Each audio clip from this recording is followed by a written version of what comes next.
Audio Jungle.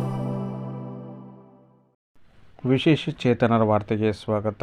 ವಿಶೇಷ ಚೇತನರಿಗಾಗಿ ಇದೊಂದು ವಿಶೇಷ ಸುದ್ದಿ ಅಂತಲೇ ಹೇಳ್ಬೋದು. ಈ ಸುದ್ದಿಯನ್ನು ಮಾನ್ಯ ರಾಜ್ಯ ಸಂಯೋಜಕರಾದ ಶ್ರೀಯುತ ನರಸಿಂಹಮೂರ್ತಿಯವರು ಕಳಿಸ್ಕೊಟ್ಟಿದ್ದಾರೆ. ಅದನ್ನು ನಿಮಗೆ ತಿಳಿಸ್ತಾ ಹೋಗ್ತೀನಿ. ನಮ್ಮ ಚಾನಲನ್ನು ಹೊಸದಾಗಿ ಭೇಟಿ ನೀಡಿರೋರು ದಯವಿಟ್ಟು ಚಾನಲ್ ಸಬ್ಸ್ಕ್ರೈಬ್ ಆಗಿಲ್ಲ ಅಂದರೆ ಈಗಲೇ ಈ ಕೂಡಲೇ ನಮ್ಮ ಚಾನಲನ್ನು ಸಬ್ಸ್ಕ್ರೈಬ್ ಮಾಡ್ಕೊಳ್ಳಿ. ಯಾಕಂದರೆ ರಾಜ್ಯದ ಎಲ್ಲ ವಿಚಾರಗಳು ಅಂದರೆ ನಮ್ಮ ವಿಶೇಷ ಚೇತನರಿಗೆ ಸಂಬಂಧಪಟ್ಟ ಉದ್ಯೋಗ, ಕಲೆ, ಕ್ರೀಡೆ, ಸಾಹಿತ್ಯ, ತರಬೇತಿ ಮುಂತಾದ ಹೊಸ ಸುದ್ದಿಗಳನ್ನು ಪ್ರತಿದಿನ ಪ್ರಸಾರ ಮಾಡ್ತಾ ಇರ್ತೀವಿ.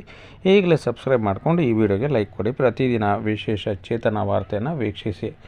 ರಾಜ್ಯದ ಎಲ್ಲ ಪುನವಸತಿ ಕಾರ್ಯಕರ್ತರಿಗೆ ಶುಭ ಸಂಜೆಯ ಶುಭೋದಯದೊಂದಿಗೆ ಒಂದು ಸಿಹಿ ಸುದ್ದಿಯನ್ನು ಕೊಟ್ಟಿದ್ದಾರೆ ಸ್ನೇಹಿತರೆ. ನಮ್ಮ ಇಲಾಖೆಯ ಹಿಂದಿನ ನಿರ್ದೇಶಕರಾದ ಶ್ರೀಮತಿ ಲತಾ ಕುಮಾರಿ ಮೇಡಮ್ ಅವರ ಕನಸು ನಮ್ಮ ಯೋಜನೆ ಎಲ್ಲ ಪುನವಸತಿ ಕಾರ್ಯಕರ್ತರಿಗೆ ಅಂದರೆ ಗ್ರಾಮೀಣ ಪುನವಸತಿ ಕಾರ್ಯಕರ್ತರಿಗೆ ವಿಶೇಷ ತರಬೇತಿ ಜ್ಞಾನ ಕಲ್ಪಿಸುವ ಉದ್ದೇಶದಿಂದ ಎಲ್ಲರಿಗೂ RCI ತರಬೇತಿ ನೀಡುವ ಉದ್ದೇಶದಿಂದ ಸರ್ಕಾರದೊಂದಿಗೆ ಬಹಳ ಪ್ರಯತ್ನವನ್ನು ಹಿಂದೆ ಮಾಡಲಾಗಿತ್ತು.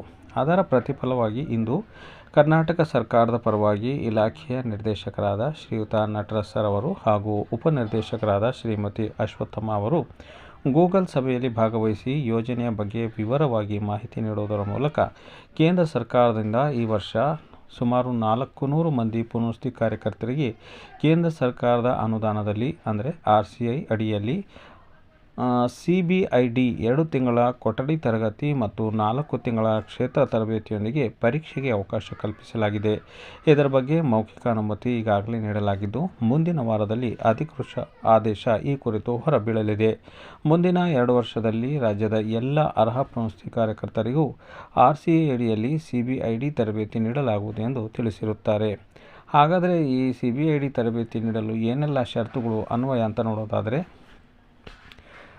ಪುನವಸತಿ ಕಾರ್ಯಕರ್ತರು SSLC ಪಾಸ್ ಆದವರಿಗೆ ಮಾತ್ರ ಹಾಗೂ 55 ವರ್ಷ ಒಳಗಿನವರು, ಓದಲು ಬರೆಯಲು ಮತ್ತು ಬರುವ ಅಭ್ಯರ್ಥಿಗಳು, ಕ್ಷೇತ್ರ ಕಾರ್ಯದಲ್ಲಿ ಸಮರ್ಥರಿಗೆ ಮಾತ್ರ ಅವಕಾಶ ಕಲ್ಪಿಸಲಾಗುವುದು. ಪರೀಕ್ಷೆ ಇದಕ್ಕೆ ಕಡ್ಡಾಯವಾಗಿರುತ್ತದೆ. ಪಾಸ್ ಆದವರಿಗೆ ಮುಂದಿನ ಉತ್ತಮ ಭವಿಷ್ಯಕ್ಕೆ ಅವಕಾಶವಿದೆ. ಈ ಪ್ರಯತ್ನಕ್ಕೆ ಸಹಕರಿಸಿದ ಕೇಂದ್ರ ಸರ್ಕಾರದ ಅಧಿಕಾರಿಗಳಿಗೆ, RCI ಮಂಡಳಿಯ ಸದಸ್ಯರಿಗೆ, ನಮ್ಮ ಇಲಾಖೆ ನಿರ್ದೇಶಕರಿಗೆ, ತರಬೇತಿ ನೀಡಲು ಅನುಮತಿ ಪಡೆದ CBM ಸಂಸ್ಥೆಯ ಸಿಬ್ಬಂದಿಗಳಿಗೆ, ರಾಜ್ಯದ 6500 ಕಾರ್ಯಕರ್ತರ ಪರವಾಗಿ ಅಭಿನಂದನೆಗಳನ್ನು ಸಹ ಶ್ರೀಯುತ ನರಸಿಂಹಮೂರ್ತಿಯವರು ತಿಳಿಸಿರುತ್ತಾರೆ ಸ್ನೇಹಿತರೆ. ಹಾಗಾದರೆ ಇದು RCI ತರಬೇತಿ ಅಂದರೆ ಏನು, ಇದ್ರ ಬಗ್ಗೆಯೂ ಕೂಡ ನಾವು ತಿಳ್ಕೋಬೇಕಾಗ್ತದೆ. Rehabilitation council of India RCI ಅಂತಂದರೆ 1986ರಲ್ಲಿ ನೋಂದಾಯಿತ ಸಂಸ್ಥೆಯಾಗಿ ಸೊಸೈಟಿಯಾಗಿ ಸ್ಥಾಪಿಸಲಾಯಿತು. ಸೆಪ್ಟೆಂಬರ್ 1992ರಂದು RCI ಕಾಯ್ದೆಯನ್ನು ಸಂಸತ್ತು ಜಾರಿಗೊಳಿಸಿತು ಮತ್ತು 2022 ಜೂನ್ 1993ರಂದು ಶಾಸನಬದ್ಧ ಸಂಸ್ಥೆಯಾಯಿತು.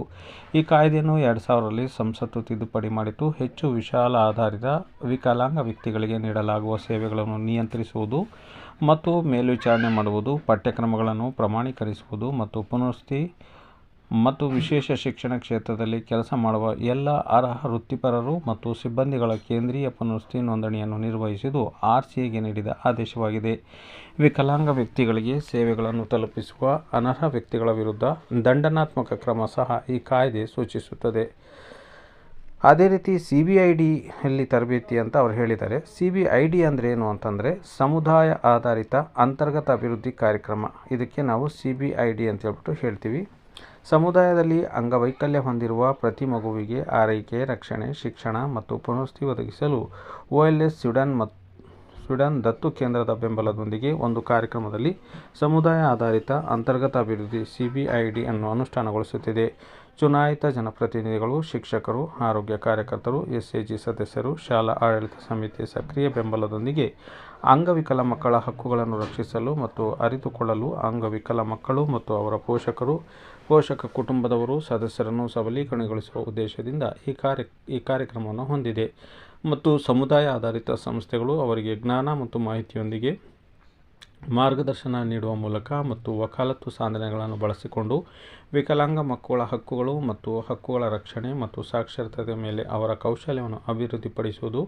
ಈ ಯೋಜನೆ ಯಾವುದೇ ಅಂಗವೈಕಲ್ಯ ಹೊಂದಿರುವ ಮಗುವನ್ನು ಶೋಷಣೆ, ನಿರ್ಲಕ್ಷಿಸುವಿಕೆ, ನಿಂದನೆ ಅಥವಾ ಕೈಬಿಡುವುದಿಲ್ಲ ಮತ್ತು ಸಮುದಾಯವು ತನ್ನ ಕರ್ತವ್ಯಗಳನ್ನು ಜವಾಬ್ದಾರಿಯುತವಾಗಿ ನಿರ್ವಹಿಸುತ್ತದೆ ಮತ್ತು ವಿಕಲಾಂಗ ಮಕ್ಕಳು ಭಾರತದ ಸಂವಿಧಾನದಲ್ಲಿ ಪ್ರತಿಪಾದಿಸಿದಂತೆ ಗೌರವಯುತ ಜೀವನ ನಡೆಸುತ್ತದೆ ಎಂಬುದು ಖಚಿತಪಡಿಸುವ ಗುರಿಯನ್ನು ಹೊಂದಿದೆ.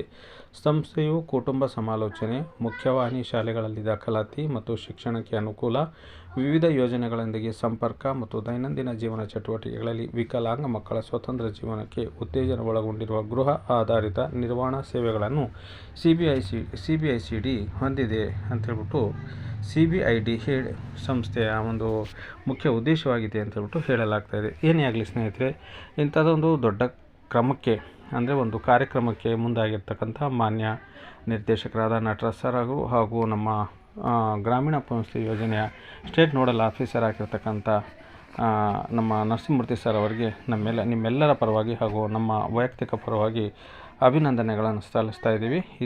ಈ ಕಾರ್ಯಕ್ರಮ ಆದಷ್ಟು ಬೇಗ ಜಾರಿಯಾಗಲಿ.